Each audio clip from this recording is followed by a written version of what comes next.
It's story time. It's story time. Today I want to tell you a story, 1001 Arabian Nights. For those of you who know something about the story, you know it's way too long to tell in one video. So I'm going to shorten it down by about 999 nights. But I'm going to tell you the front end, I'm going to tell you a story in the middle, I'm going to tell you the back end. And that's what we're going to do. So 1001 Arabian Nights. Goodness, these stories are almost 1,000 years old.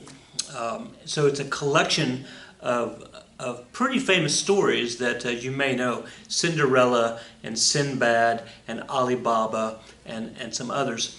In this story, there's a shell story, which I want to tell in a second, a shell story about the storyteller and then the individual stories.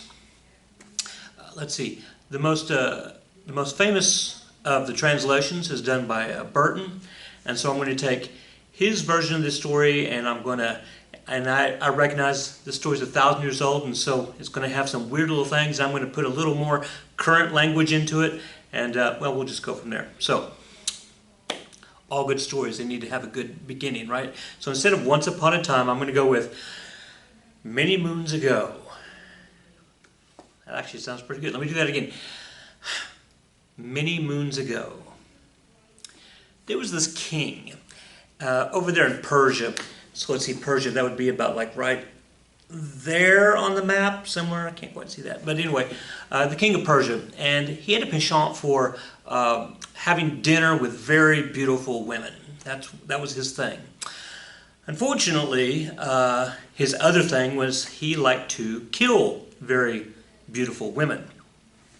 So his game plan was that every day he would go to his advisor, his right-hand man, and he would say, "Advisor, go out into the marketplace, out into the agora, and pick the prettiest girl and invite her to dinner." And of course, as soon as the advisor goes out and finds a pretty girl and says, "Hey, the king wants to have you for dinner," I mean, nobody's going to turn the king down. So every evening, right, the king has dinner with the girl. The prettiest girl that the advisor can find.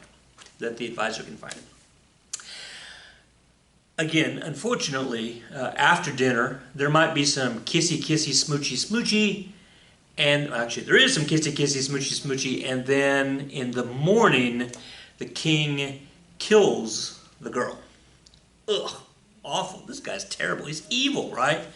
They dispose of the body, and then the king goes to his advisor and says, "All right, that was a good pick last night. Pick me another one. Pick me another one. Pick me another one. Each night.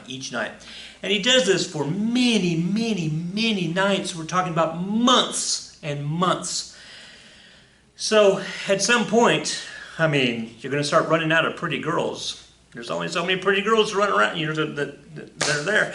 So the advisor starts bringing in not as pretty girls. And the king starts to notice this. And he says to the advisor, "Hey, man, I told you, get the pretty girls. I don't want these, not quite as pretty girls. I want the pretty girls." And the advisor says, "What? Your Majesty, you've killed all the pretty girls. I'm kind of stuck here. You get what you get." And the king said, "All right, man, how about this? Tomorrow, you and me will go out into the agora, we'll go out to the marketplace, and I just want to make sure you're telling me the truth. And then I'll pick somebody this time." So the next day, the king and the advisor goes out to the marketplace, and they sit there and they're looking around. And of course, there are no pretty girls. The king's like, "Oh, well, I guess you were right." And then, wow, here she comes around the corner down the street, and the king's like, "Whoa, where did she come from? Hey, advisor, are you kidding me? She's like the most pretty of all the girls. And why have you not picked her yet?" The advisor says, "Oh, she must be a new girl. Okay, but she's probably just traveling through, because if I haven't seen her before, and she probably won't be here. She probably won't agree to dinner tonight." And the king says, "Advisor, you get me that girl. I'm having dinner with her tonight." The king leaves, and the advisor goes up to the girl, and he says, "Daughter, we have a problem." The girl's name was Scheherazade. Scheherazade was told that the king wanted her for dinner, wanted to have dinner with her. But then the advisor said, but daughter, here's the problem with this. You're going to have a great dinner. And the king's there's going to be a little smoochy, a little kissy. And then in the morning, he's going to kill you. So you need to get on a fast horse and you need to get out of here. And I'll just tell the king that I didn't track you down and, I won't get in too much trouble. And Scheherazade said, no, Dad, no. This is important. I can tell this is important for you. So I will have dinner with the king. And the advisor said, no, if you have dinner with the king, then no, you're going to die. Scheherazade, you're going to die. And Scheherazade, the daughter, said, Dad, no. This is important. And that night, she had dinner with the king. And after dinner, there's some kissy and smoochy, and the king is about to fall off to sleep. Scheherazade, sitting there at the end of the bed, said, Your Majesty, would you like to hear a story? The king said, oh, you mean like a bedtime story? Goody, I love stories. Tell me a story. So Scheherazade began to tell him a story. And the story had, the good king, and then the prince and the princess and the evil dragon and all the good storytelling stuffs, right? All the motifs that make a good story. And just at the point of Scheherazade telling the story, just at the point of when the prince is hanging off the cliff and the dragon's about to eat the princess and the king has no idea what to do, and she looks at the king at the head of the bed and says, Your Majesty, I'm just so tired. I just cannot finish the story. Whew. I'm sorry, Your Majesty, I have to go to bed. So she laid there at the foot of the bed and fell asleep. The king was like, what? You can't do that. Are you kidding? Oh, man. The next morning, just like he had done for all those months, he pulled out a knife and went up to Scheherazade and he said, sorry, it's my thing. I like to kill the pretty ones. So he's about to stab her to death. And she said, Your Majesty, I understand. I get it. But that's too bad. You're not going to get to hear the rest of the story. And the king says, oh, yeah, I forgot the story right from last night. Oh, yes, please. Yeah, go ahead and finish it, and then I'll kill you. Right, so good. And Scheherazade said, well, Your Majesty, that's not, I don't know. See, in the morning, I'm not a very good storyteller. It usually takes me all day to come up with, how I want to say it and how I want to, act it out. And can we do it tonight? I'll finish the story tonight. The king looked at her and said, well, but I can't kill you. All right. Okay, Scheherazade. But you have to promise you will finish that story tonight. And then I'll kill you tomorrow morning. Scheherazade said, okay, Your Majesty. No problem. And so, for the rest of that day, Scheherazade got to stay in the castle. She got to eat what she wanted. She got to wear a nice dress. She got to hang out. Be the cool kid on the block. And that evening, there was a nice dinner with the king, a little kissy, a little smoochy, and then the king took her onto the bed and said, "Okay, finish the story." So Scheherazade wove the ending of the story, and they all lived happily ever after. And the king was like, wow, that was a great story. That was a great story. Scheherazade says, yeah, it was a good story. I mean, well, I don't know if I want to say good. I mean, it was okay. And the king said, no, what, are you kidding me? That was a great story. Scheherazade said, oh, you want to hear a better story? Oh, well, I didn't know you wanted a better... No, I've got a better story. Would you like to hear it? And the king's like, oh, story time. So the king sat there and listened to the second story. Scheherazade got it to the point where the evil dictator queen was about to Your Majesty, I'm so tired. I don't think I can finish the story. Good night. And the king went, no! You have to finish. Ah! And the next morning, no, I've got to kill you. Oh, but I haven't heard the end of the story. Ah! Okay, finish the story and then, oh, you can't finish the story until tonight. Ah, okay, I'll kill you in the morning. And Scheherazade did that for 1,000 nights, 1,000 stories. She told the end of the story and then started a new story, but always stopped right at the climax of the story. The rising action, rising, and oh no, sorry, I'm too sleepy, I can't finish the story. And every night the king was like, no, finish the story because then I can kill you in the morning, but ah! She did that for 1,000 nights. And then on the 1,001st night, she did something different.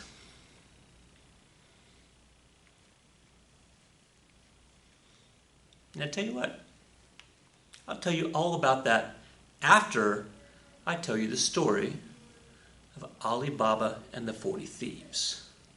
I'm going to take a break and I'll be right back.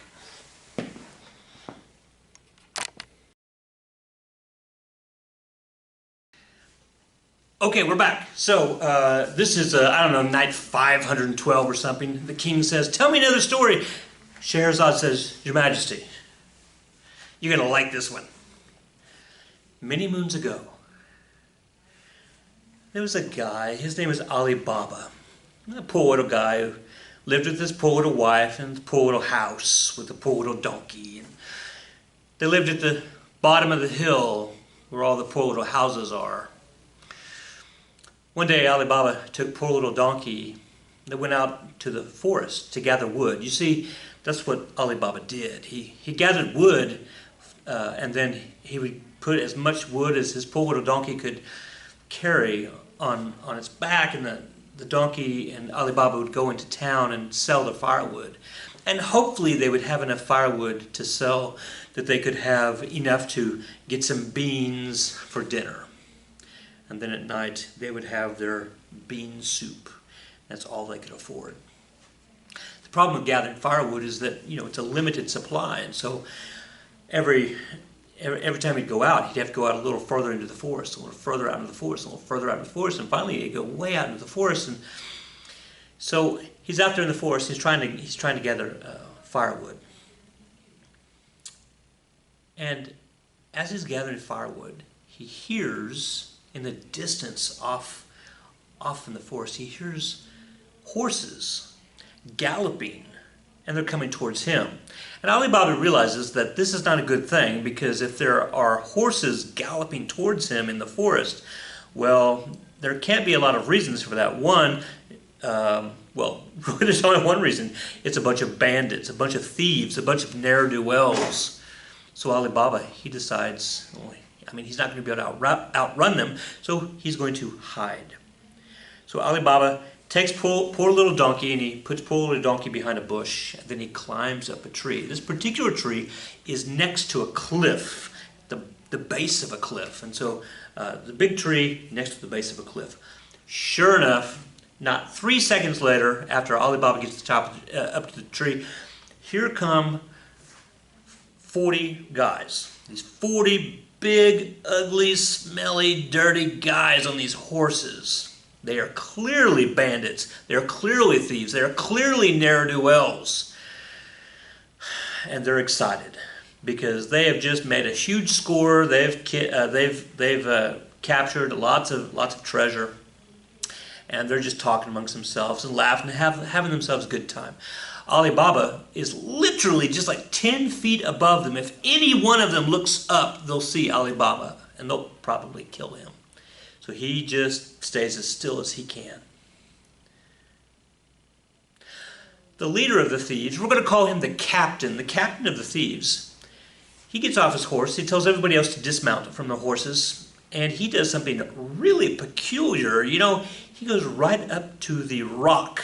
Right up to the rock, to the face of the base of the cliff. He goes right up there and he says a very famous phrase. Some of you already know this one. He said, "Open sesame." Open sesame. And sure enough, the rock opened up a little door that hadn't been there before. Ali Baba up in the tree is looking down, going, "What?" Now he can't say anything out loud because he'd be caught. So he's watching this. And the 40 thieves start to unpack their horses, and they take bags of gold and silver that they have stolen from other people. They take these bags and they take them into this opening, this cave that's magically appearing in the side of the rock. The captain of the thieves and his 39 other thieves, well, they come out a couple minutes later, and when they're all out and they're all accounted for, the captain of the thieves turns to the cave door and he says, "Close sesame.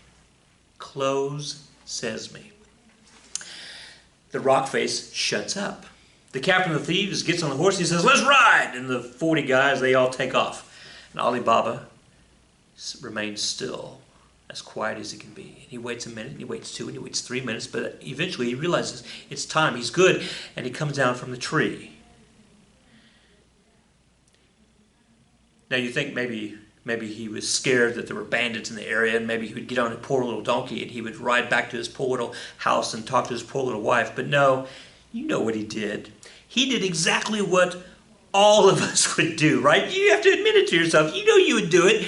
He went right up to the cliff face, and he looked left, and he looked right, and he said, "Open sesame." And sure enough, the cliff face opened, and he walked into the cave. When he walked into the cave, he saw tons, lots and lots and lots of treasure. Bags of gold, bags of rubies, bags of emeralds, bags of diamonds, bags of silver, crowns and necklaces and jewelry and bracelets and... Whoa. Right?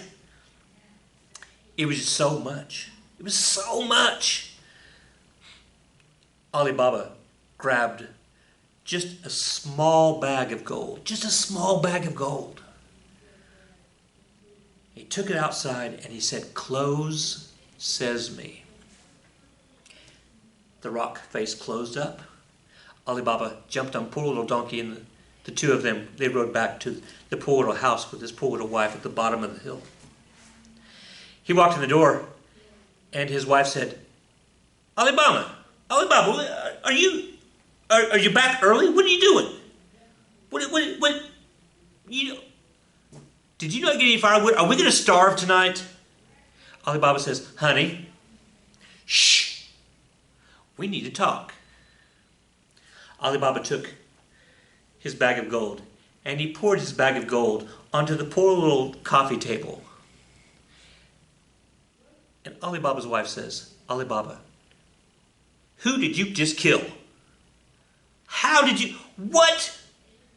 Ali Baba told her the story. And she says, "Wait, there's more? There's more treasure? Well, how much do we have here?" Ali Baba says, "I don't know. I don't even know what you're supposed to do with gold. We've never had gold. Do you do you weigh it or something? What do you do?" And his wife, who knew a little bit more about the world than Ali Baba did, said, "Yeah, I think you're supposed to weigh it. You have to put it on a balance and weigh it." Ali Baba says, "Well, do we have a balance?" Ali Baba's poor little wife said, "Ali Baba, please, we don't have a balance, but do you know who does have a balance? Your older brother. Your older brother, Hakim. Hakim has a balance that we could use to find out how much gold we have." Ali Baba says, "Okay, well, I'll just go right up the hill to the nice neighborhood where Hakim lives, and I'll ask for his balance." And his wife says, "You fool! Why would you do that? No, no, no, no. Why would you ask for a balance? That makes no sense. He's going to find out that you have something that you need balancing and something to weigh. And so, no, you can't go. Look, Alibaba, I'll take care of this. So, Alibaba's wife, his poor little wife, she goes up the hill all the way to the nice neighborhood where Hakim, Alibaba's rich, super rich brother, lives in the nice big house at the top of the hill in the nice big neighborhood. She goes up to the nice, or through the nice big gate up to the nice big door, and she knocks on the door. Hakim's wife, so this would be Alibaba's sister-in-law. Hakim's wife opens the door and says, "Oh, it's you, Alibaba's wife. Wow, what can I do you for?" Alibaba's wife says, "Hi, right, well, you know, Alibaba, he's been working so hard, and so I thought I might bake him a cake, but I don't have some of the ingredients. Could you help? Could you help, please?" Hakim's wife, who did not like Alibaba or Alibaba's poor little wife, said, "You know, fine, what do you need?" Alibaba's wife said, "You know, I need some eggs." Hakim's wife said, "Okay, I'll go get you a couple of eggs. Oh, and some butter. All right, I'll get you some butter. Oh, and some yeast and maybe some sugar. And actually, do you have a pan I can put all this in?" And Hakim's wife, like, "Seriously? Like, you don't have any of that? Ugh. Tell you what, I'll give you all this stuff if you'll just get off my front porch." And as she's turning around to walk away, Alibaba's poor little wife said, "I'm sorry, there's one more thing. Do you have an old, like a balance, so I can weigh the proper amount of sugar, the proper amount of butter? Could you help me out?" Hakim's wife said, "Okay, fine. I'll go get the stuff." So she goes back to the kitchen and she has her maid get all the stuff, and she goes. Hakim's wife goes into her study and into the nice room that has all the nice cool gadgets, and she picks up one of the older balances, but she's about to take it out to the front door, and she realizes this story doesn't really make sense. You don't really need a balance to weigh butter. You don't need a balance to weigh sugar. That's weird. So Hakim's wife, she took a candle, and she lit the candle, and then she dripped the wax from the candle onto the plates that you put stuff onto on the balance. And then she smoothed the wax over. She smoothed it over. And she blew on it to make it hard. And then she took all the stuff and she went to the front door and she said, "Here's all the stuff. Please get out of my neighborhood, because before somebody sees you up here, go back down the big hill down to your poor little house with your poor little husband and your poor little donkey. Bye-bye." So Alibaba's wife went down the hill. She went into the house. She took all the stuff, the food stuff, and put it over on in the kitchen. And then took the balance. And between her and Alibaba and the poor little coffee table, they figured out how much gold they had using the balance. They put the coins on one side and weighed them on the other side, and everything was great and everything was good. And Alibaba had more money in gold than he literally had earned in his entire life, or even 10 of his lives, just from that little sack of gold. They were super rich from their point of view. The next morning, Alibaba's poor little wife took the balance back, because she said she would. So she went up the hill to the nice neighborhood, went through the big, nice gate, up to the nice big door, knocked on the nice big door, and Hakim's wife opened the door and said, "Oh, it's you again in my neighborhood. This is embarrassing. People are going to see you." Ali Baba's wife said, well, I understand. Here, thank you for letting us borrow your stuff. We had a wonderful cake last night. We had a great celebration. Thank you very much. So she handed the balance back to Hakim's wife, and Hakim's wife said, where did you get the gold? Where did you get the gold? And of course, you guys have figured it out. The coins left an impression in the wax. So when Hakim's wife looked down onto the wax, she saw the impression of a gold piece. And so she said, hey, where did you get that gold? Ali Baba's poor wife told this story. When Hakim came home that night, Hakim found out the story, and so he told Ali Baba. He sent for Ali Baba. Ali Baba came up, and Ali Baba told him the story so that they could make sure what was going on. Hakim said to Ali Baba, okay, little brother, you tell me that there's a lot more gold in that cave, a lot more jewelry, a lot more everything in that cave. So let's do this. Tomorrow morning, we're going to get up early. I've got my team of horses, not just your poor little donkey, but a team of horses. And I'll come down the hill to your poor little neighborhood, to your poor little house. And I'll get you, and you can take you and your poor little donkey, and we'll go out to the forest. And we'll go to the cave. And we'll just clean that cave out between whatever your little donkey can do and whatever my horses can carry. And then, okay, we've got a plan. Hey, Ali Baba. Just to make sure that, everything's cool and everything, could you tell me exactly where that cave was? Just so that, so if you forget tomorrow, then I'll know. So just tell me, maybe in fact if you'll draw me a little map. Ali Baba, the next morning, got up really early and he went outside, and he and poor little donkey standing outside by their poor little gate, waiting for the rich older brother Hakim and his big train of horses to come down the hill. And they waited. It was 7 o'clock. They waited. It was 8 o'clock. They waited. It was 9 o'clock. They waited. And it was 10 o'clock. And poor little Ali Baba, he went back into his poor little house, and he said to his poor little wife, honey, did I not, what's going on? Ali Baba's poor little wife said, you fool! Hakim has probably just totally skipped you because you gave him a map. He probably went to the cave himself, and he probably cleared out everything. Ali Baba, go out to the cave and go see if your brother's still out there. Ali Baba did that. He took poor little donkey and they went out to the forest over to the cave. Now let's back up an hour or 2 or 3. Yeah, sure enough, exactly what you were thinking, Hakim did. He totally bypassed his little brother. He didn't even stop at the house. He just kept going. He went out of the forest. He used the map. He kept going. He found the big tree. He found the cliff. And there it was.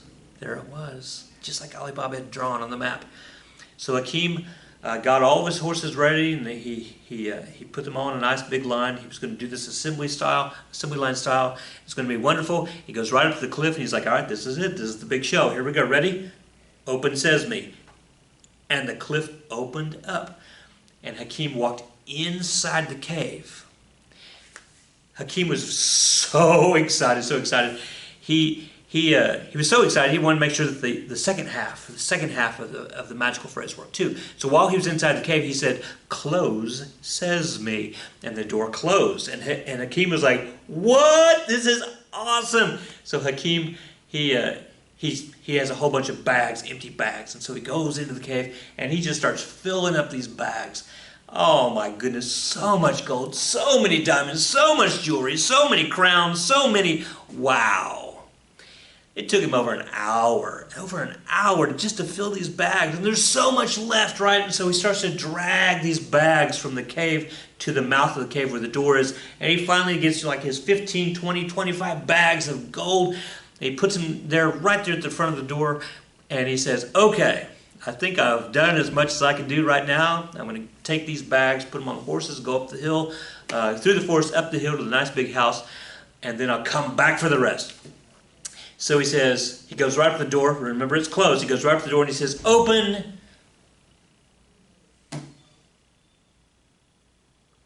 sassafras? Nope. Open cinnamon. No. Open cereal? Open..." He forgot the words. He forgot the words. So he's stuck in the cave with all that treasure. He can't get out of the cave.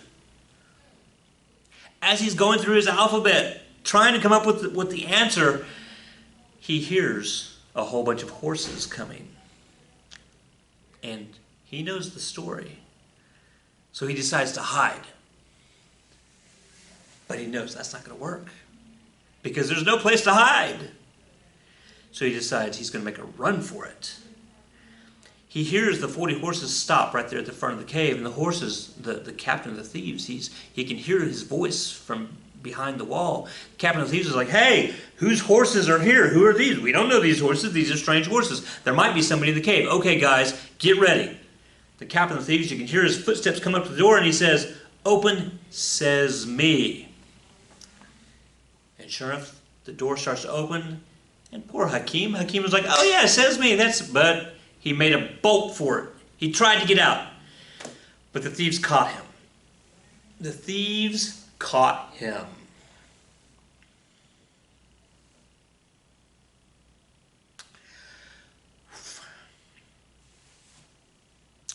After the captain of thieves and the other 39 thieves took care of Hakim,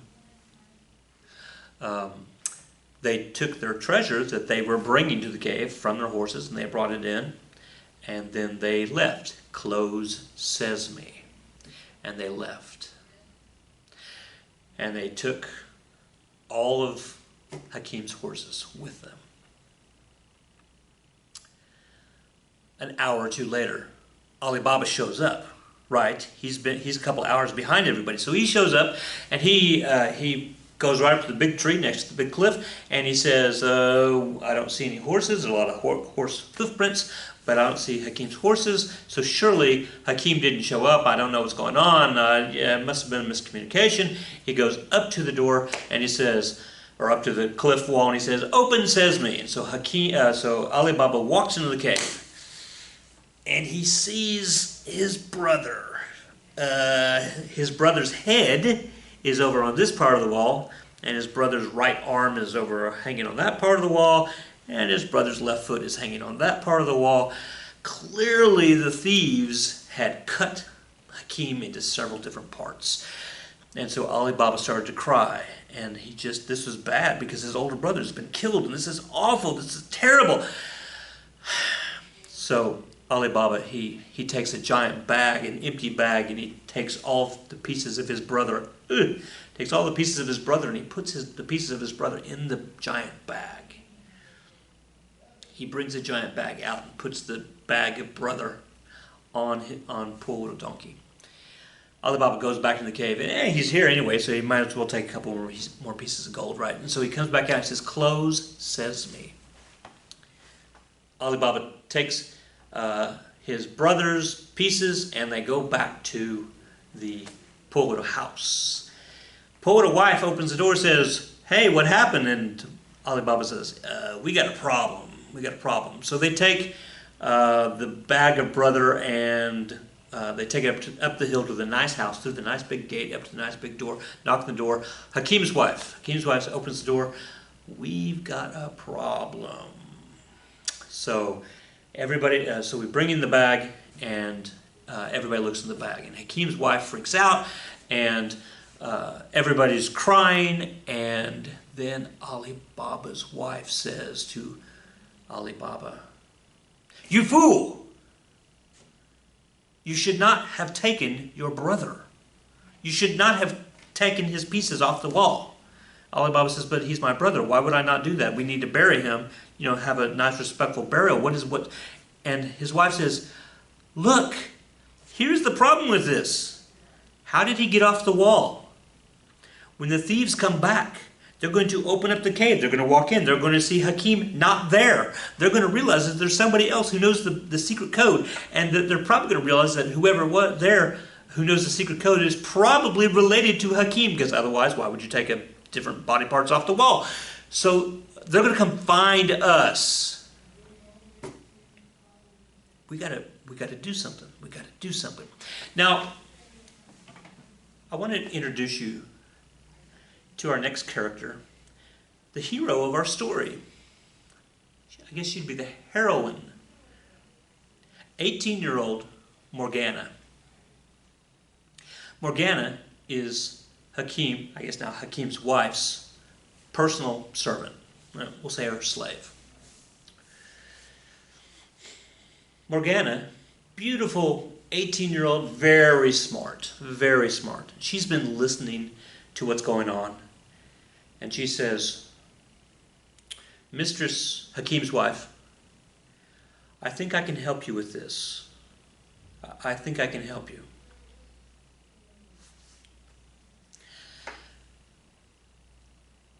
Hakim's wife says, whatever you can do. We do not want to be found by the thieves. Morgana, the slave girl, she says, okay, I got this. Morgana goes out to the doctor, and she says, Doctor, doctor, my master, Hakim, he's very sick. Is there something that maybe, his stomach is hurting. Is there, maybe you could give him some, Pepto or something?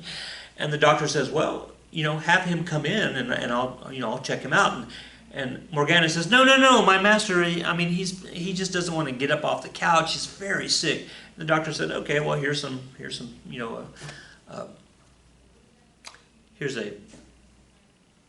what word am I looking for? Here's a prescription. Thank you. Here's a prescription, and you can take this and then fill it at the local apothecary, and then you can give it to your master, and he'll be all better. So, thank you, doctor. So she goes back home. She waits a couple hours. She goes back to the doctor. Doctor, my master Hakim, man, he's puking everywhere. Oh, it's just awful. That prescription you gave him was just terrible. I don't know. You need something stronger. So the doctor's like, I really need to see him, because if he's that sick, I got to check him out. And Morgana says, no. He definitely doesn't want to move. It's just give me something stronger. So the doctor says, okay, here's a stronger prescription. Go to the apothecary. And Morgana says, thank you. And she comes back and she says, doctor, my master, he's dead. And the doctor's like, what? My master, Hakim, he started puking up, and then various things were coming out of his ears and his nose and other holes in his body, and it was just awful. Just terrible stuff. So, thank you for trying. I guess we need a death certificate. A death certificate. The doctor says, yeah, okay. I'll write a death certificate. Well, technically I have to go see the body. And Morgana says, yeah, you can come over. There's still, stuff still oozing out of his nose and stuff. And the doctor's like, you know what? I'm good. I actually don't need to see him. I'll just write his death certificate here. He died of some nasty flu something. Morgana says, thank you, doctor. Morgana then goes into town. She goes to the tailor. So the tailor is somebody who sews clothes with a thread, right? She goes over to the tailor and she says, Tailor, I have a job for you. It's a little different than what you've done before, but I hear that you think you can sew just about anything together, right? And the tailor's like, oh, honey, please, you name it. I could sew a rock to a rock. I'm that good. I have the best needles, I have the best thread, I could sew anything together. And she says, okay, well, we want to hire you. And the tailor's like, okay, bring in whatever it is. And Morgana says, well, actually, we need you to come to our house. Taylor says, okay, well, I don't know who you are, and I don't know where you live, so this is kind of weird, and I don't do house calls per se, so no. Morgana pulls out a piece of gold that she got from the treasure. a piece of gold. She puts it in the tailor's hand. And the tailor goes, okay, I'm listening. Morgana says, I need you to follow me to my house. And then I'm going to have you sew something up. And the tailor's like, okay, groovy. Yeah, sure. And she goes, now here's the deal. I'm going to blindfold you first. And the tailor's like, what? You're gonna blindfold me? And Morgana says, yeah, I'm going to blindfold you, and then I'm going to lead you to my house. The tailor says, I'm not going to be led by an 18-year-old girl to a strange house that I don't are you kidding me? Morgana says, here's another piece of gold. And the tailor says, all right, here's a handkerchief. Here, I'll put it on myself. Morgana takes the tailor, who gets his nice thread and his nice needles. Morgana takes the tailor out the front door of the tailor shop, and she goes up and down the street. She turns him around a couple of times, and she goes over the train tracks. I know there's no train tracks at this time, but I'm just saying. She goes over the train tracks, she goes past the fish market, and she goes over the hill where there's all those cows, and then she goes up the big hill into the nice neighborhood, through the nice big gate, up to the nice big door. She goes through the door with the tailor. Again, he's blind, he can't see anything. She goes into the house, down into the basement. She says, okay, tailor, you can take your handkerchief off. The tailor takes his handkerchief off, and there on the table in the basement is Hakim, all his different parts. And he says, whoa, what is going on? And Morgana says, well, I need you to sew him together. And the tailor says, no, I do not sell bodies. Morgana hands him another piece of gold, and the tailor says, give me my thread. After the tailor is done sewing Hakim up, she blindfolds him again, and she takes him down, out the nice big door, through the nice big gate, down the hill, past the hill where all the cows, and through the fish market, over the train tracks, and back to his place. And she unties him, and she says, she unblindfolds him and says, thank you very much, tailor, thank you very much.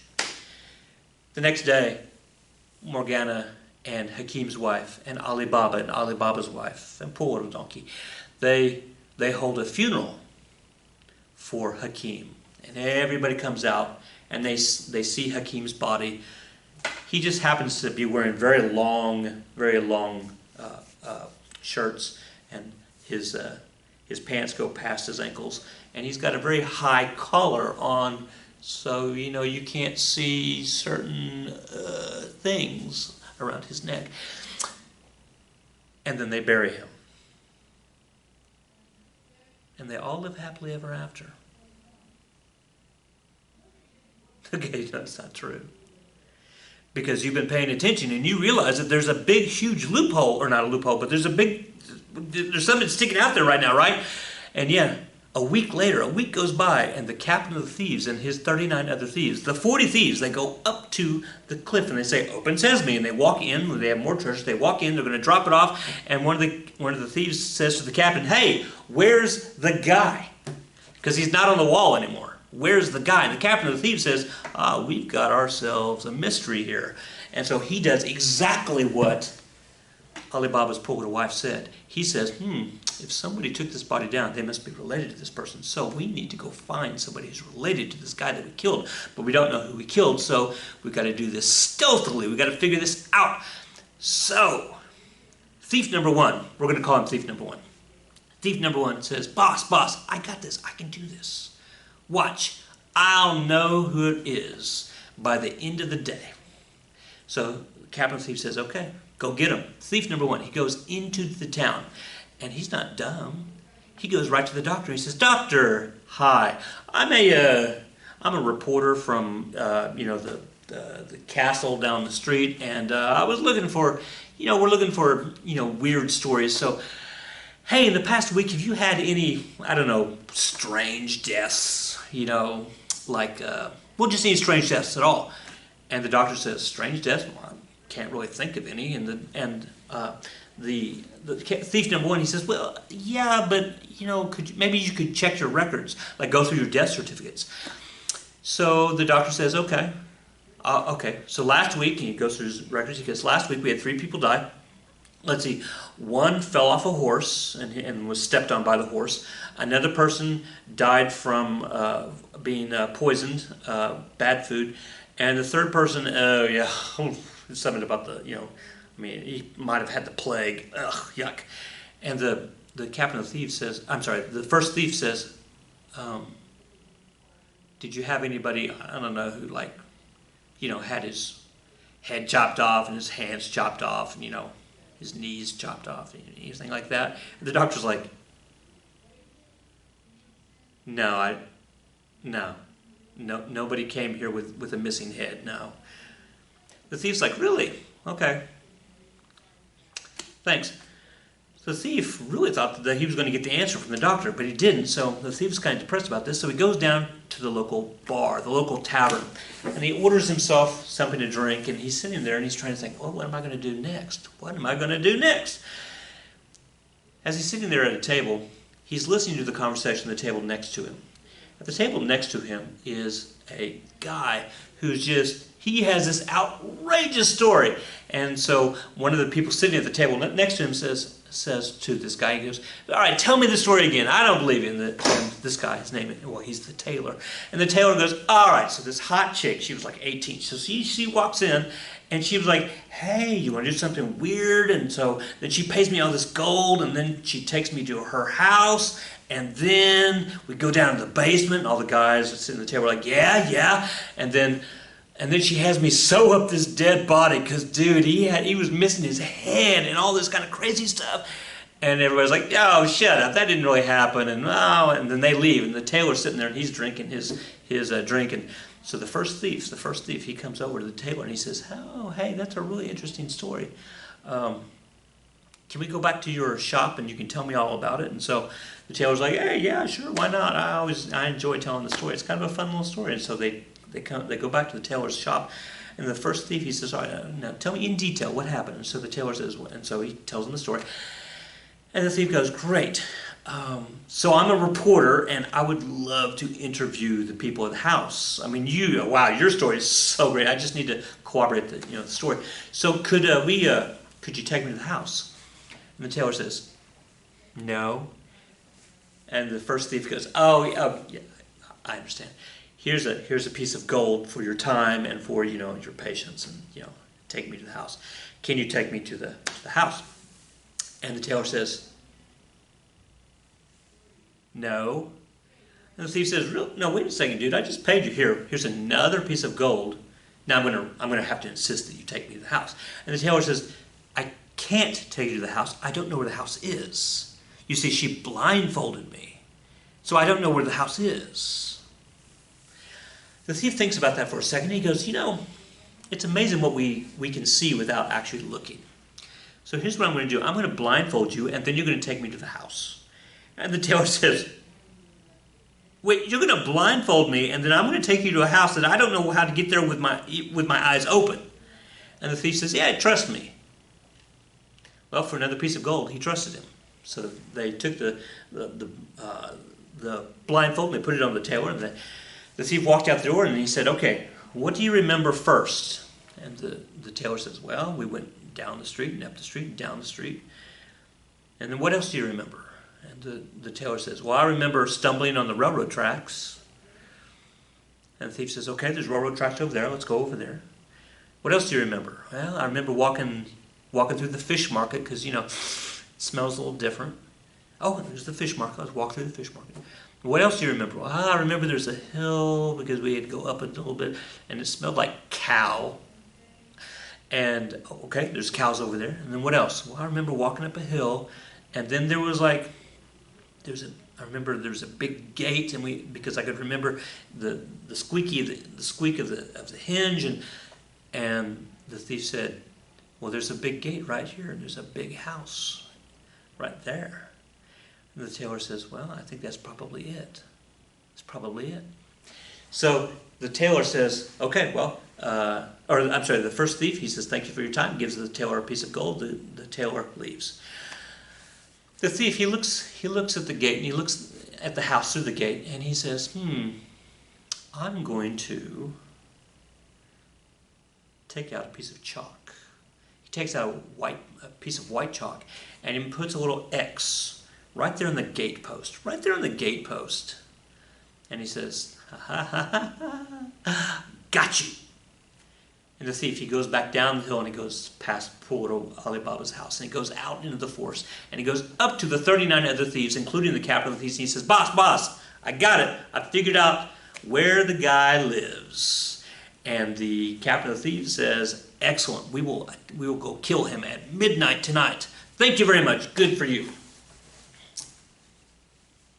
That night, the 40 thieves, they go back through the forest, up the big hill to the nice neighborhood, and they go right up to the nice big gate.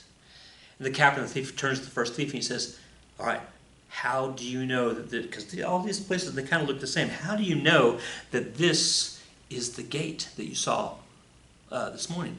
And the first thief goes, but I marked it with my white piece of chalk. I put a little X right there on the gatepost.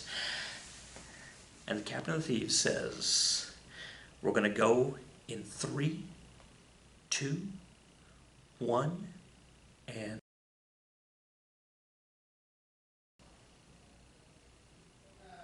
Oh, Your Majesty, I'm so tired I don't think I can tell the rest of the story tonight. I guess we'll have to wait till tomorrow to finish. Good night. See how that works?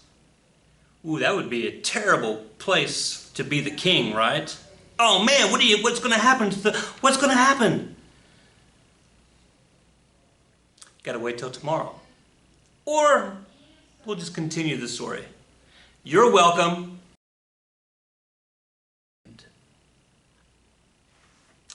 Let me back up. 3 hours. Morgana had just gone to the store, and Morgana, the heroine, our 18-year-old slave girl, she'd just gone to the store, and she was coming back. Of course, she has all these bags in her hand, right? And, big grocery bags.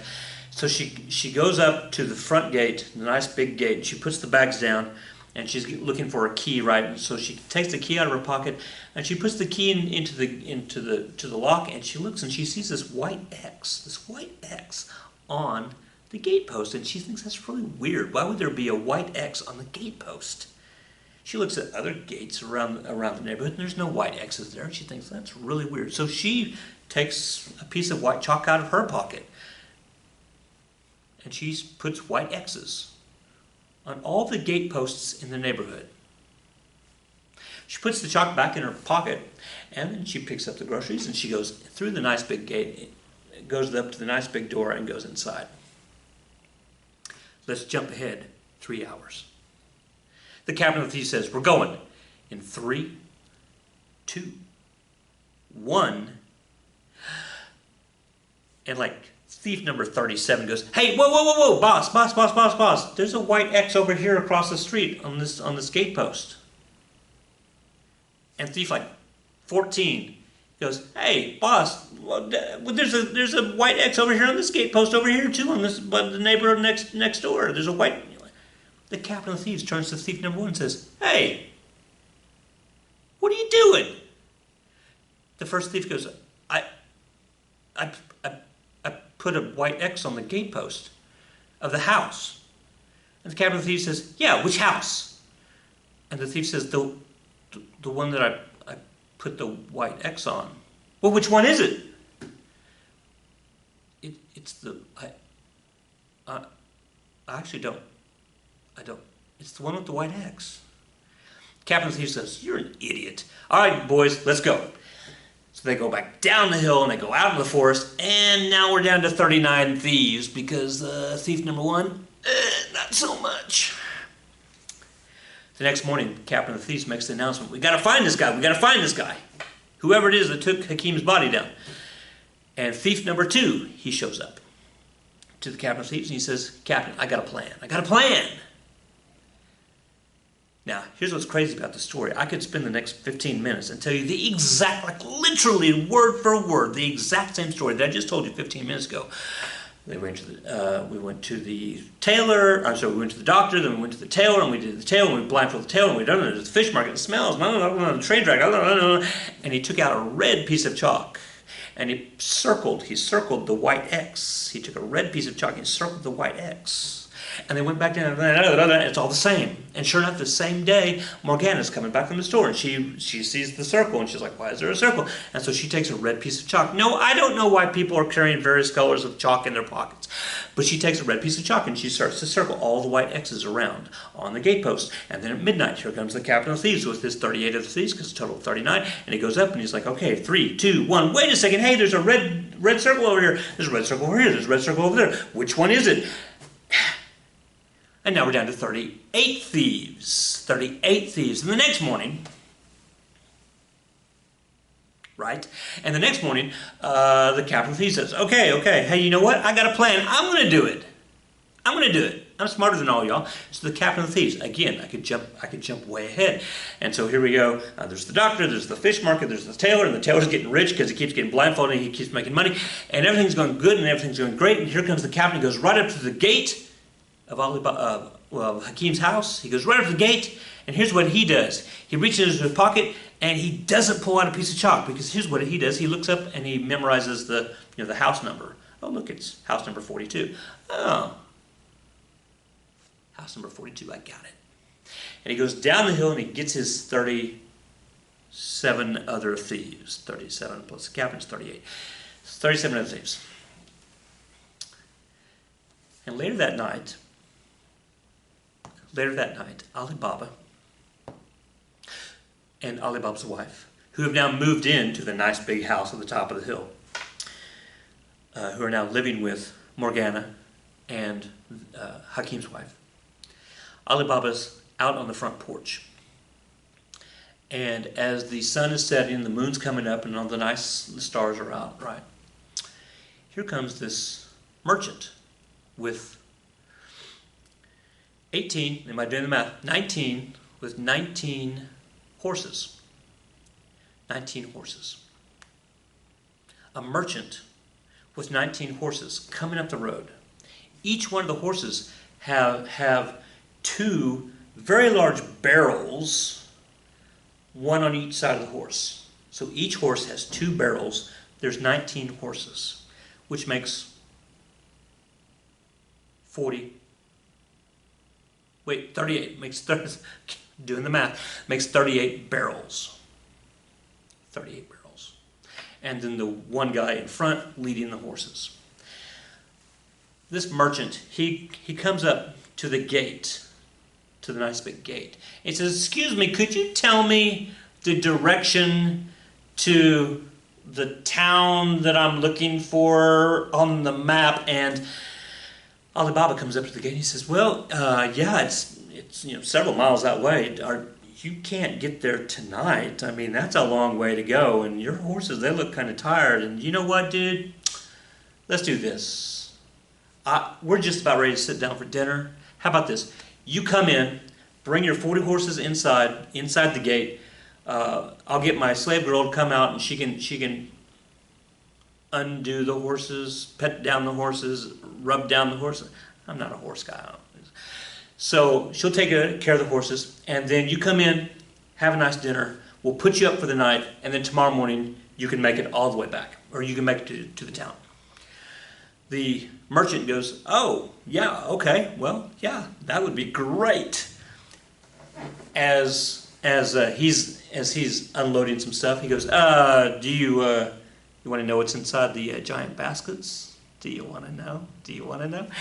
And Ali Baba says, yeah, sure, what are you carrying? And the merchant says, oh, it's oil. It's oil for lamps and stuff. It's oil. Do you want to see one of the baskets? Ali Baba says, sure, no problem, absolutely.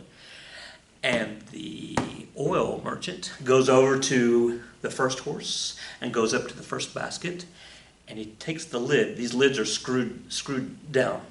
And so he starts to undo the lid, and he goes, are you ready to see this? Are you ready? And he opens up the lid, and Ali Baba looks down into the basket, And sure enough, it's oil. I'm sure you were thinking it would be oil, right? Good for you. So he says, okay, and yes, great. That looks like good oil. And so the oil merchant says, yes. And if you want to, have some oil, absolutely send your slave girl out, and then she can, get some oil for payment for me, having a nice dinner. So Alibaba and the oil merchant, they go inside, and they all have a nice big dinner. After dinner, the oil merchant comes back out, and he goes up to the 37 other baskets, which you figured it out, right? The oil merchant really is the captain of the thieves. We know that, and 37 of those baskets are full of bandits, right? We knew that. And that extra one, 37 plus 1 is 38, 19 horses, right? And that one actually did have oil, so it worked out for everybody, except for Alibaba, who's about to be killed. And the captain of thieves goes up to each one of the barrels, and he says, okay, guys, I'll give you the signal. You don't shh. Wait till the signal. And all the barrels are like, okay, boss, okay. So the captain of thieves, he goes back inside. As he's going inside, here comes Morgana. She's coming outside, and she says, my master Alibaba, because now Alibaba's kind of like our master. Alibaba, he said that I could get some oil, and the oil merchant says, oh yes, little girl, yes, just out of that first basket, that'd be great. Just take whatever you need. And so Morgana, she had a couple of lamps, and so she goes over to the first basket and she opens it up, and there's oil in there, right?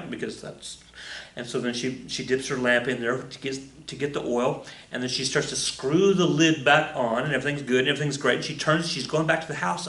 Oh, and then she scuffs her feet on the ground. She just makes that sound on the ground.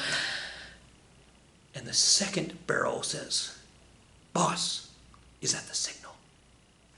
And Morgana's like, she scrapes her foot again.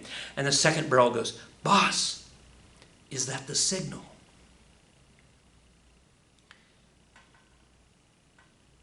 And Morgana thinks it through, and she realizes what's going on.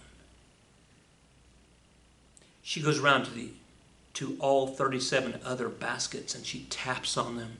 And each time, one of the thief inside the basket goes, is that the signal, boss? Are we ready? We're going to kill this guy, right? And Morgana, she tries to imitate, the deep, dark voice of the oil merchant. No, I'll let you know. It'll be in just a second. Wait for the signal. This is not the signal yet.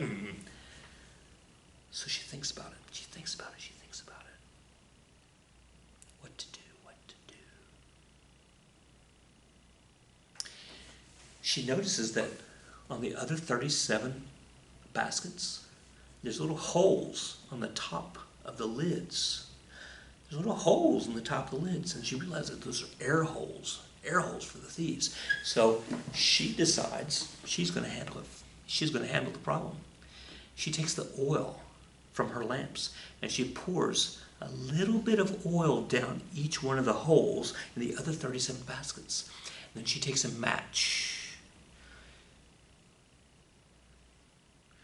and she drops lit matches down the hole. That's awful. It's awful. And then when she's done, she goes back to the first basket, and she takes some oil and she puts it in the lamps, and then she goes back inside the house, cool as a cucumber. About midnight, the captain of the thieves, right, the oil merchant, he comes out and he goes up to the first basket, or the second basket. He says, okay, here's the signal. Let's kill him. Guys, let's do it. Guys, let's go. This is the signal. Let's go. What is that? What is that I smell? Guys, let's go. Man, it smells like, I don't know, barbecue or something. Okay, I'm sorry. And the captain of thieves, he goes over to the second basket. He undoes the lid, and oh, that's not good. He undoes the third and the fourth and the fifth lid, and he realizes that all of his thieves, all of his friends, all of his compatriots, all of his ne'er-do-wells and evil doers, they're all dead. the captain of thieves, he runs out the gate, never to be heard from again. The next morning, Alibaba, he goes out to the front door, and he's like, hey, has anybody seen the oil merchant? And what is that smell? And Morgana comes out, and she says, boss, I need to tell you something. I need to tell you something. So Morgana and Alibaba, they go back to the house, and Morgana gets everybody together and says, hey, here's what happened. And Alibaba's wife and Hakim's wife and Alibaba, and they all are very excited about this, and Morgana, the slave girl, has saved the day. And they all live happily ever after. No, sorry, I got 10 more minutes. About 10 years later, Alibaba and Alibaba's wife, now they had a son, and I haven't talked about him because he wasn't part of the story up until this point. And his son, he's about 25. He's about 25 now. And so poor little, well, they're no longer poor little, right? Because they're rich now because they have all the stuff. His son, Alibaba's son, is out there in the marketplace, and he wants to sell, flying rugs or something like that. So he's out there and he's selling flying rugs. He's making it. He's doing okay selling them. He's making money and just having a good time. But Alibaba's super rich now because he has all the money from the cave.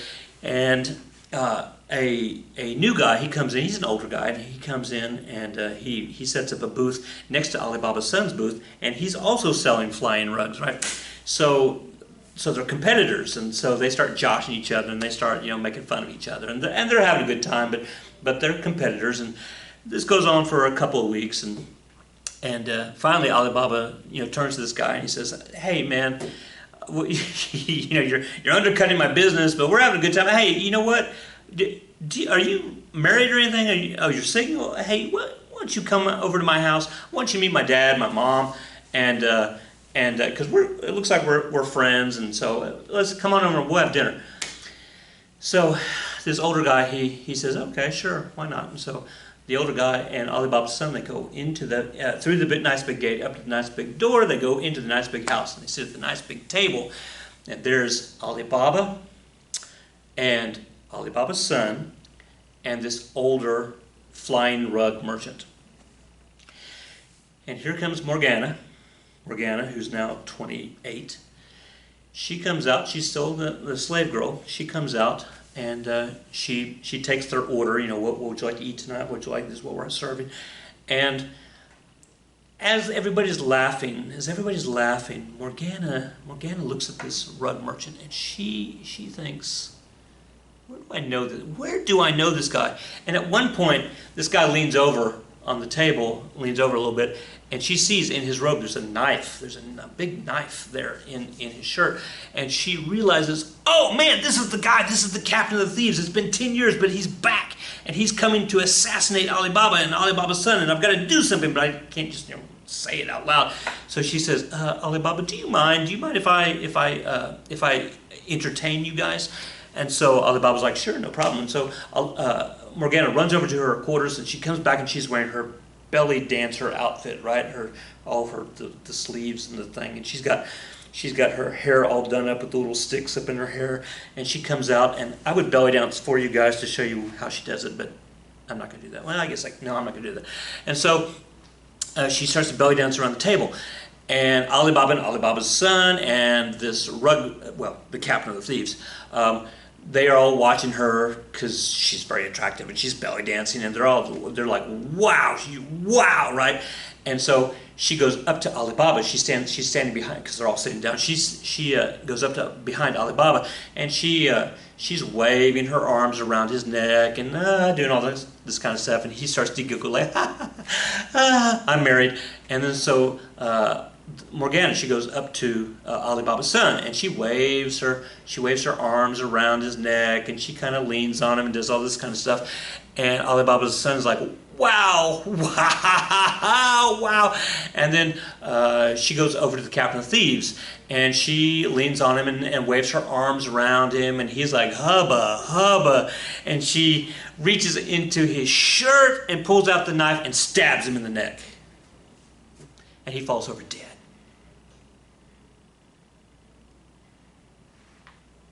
Ali Baba turns to Morgana and says, Morgana, we don't kill our guests. Morgana turns to Ali Baba and says, you fool! Are you kidding me? This was the captain of the thieves from 10 years ago, the guy with the oil merchant and all those people and the cave. And Ali Baba was like, oh, hey, look at that. That is the guy. Yeah, that's the guy. Huh. And here comes Ali Baba's wife and Hakim's wife, and everybody's there. And Ali Baba says, you know what, Morgana, you have saved us. You've saved our bacon so many times. Guess what?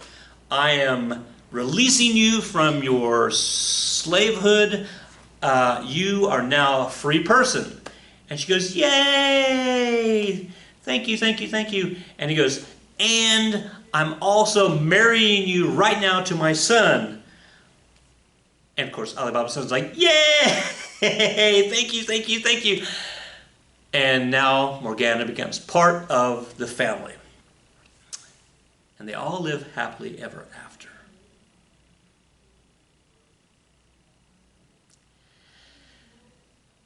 And the king says to Scheherazade,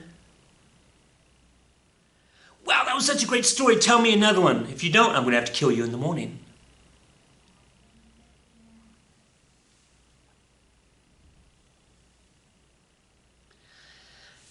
And 1,000 nights went by. 1,000 nights. And on the 1,001st night, Scheherazade had dinner with the king. There was a little kissy, kissy, smoochy, smoochy, and she told the story. The 1,001st story. She ended the story from the night before, right? She ended the story. And the king said, that was probably the best story ever. Great, that's excellent. Thank you very much. All right, let's start the next story. And Scheherazade said, Your Majesty, I'm done. I'm done. I just told you 1,000 stories. I'm done. The king said, well, no, you're not done because, because then I'll have to kill you in the morning and, right, because you stopped, you finished the story, and I'm like, oh, that's good, and then you start a story, and I'm like, oh, this is even better, and then you get like halfway through the story, and then you're like, oh, I'm so tired, I can't finish it, and I'm like, no, I want to kill you, and it's like a game we have, right? And so, go ahead, start the next story. And Scheherazade says, Your Majesty, I'm done. I'm done telling you stories. And the king said, but I'm going to have to kill you in the morning. Scheherazade said, honey, you're not going to do that. Honey, you're not going to do that.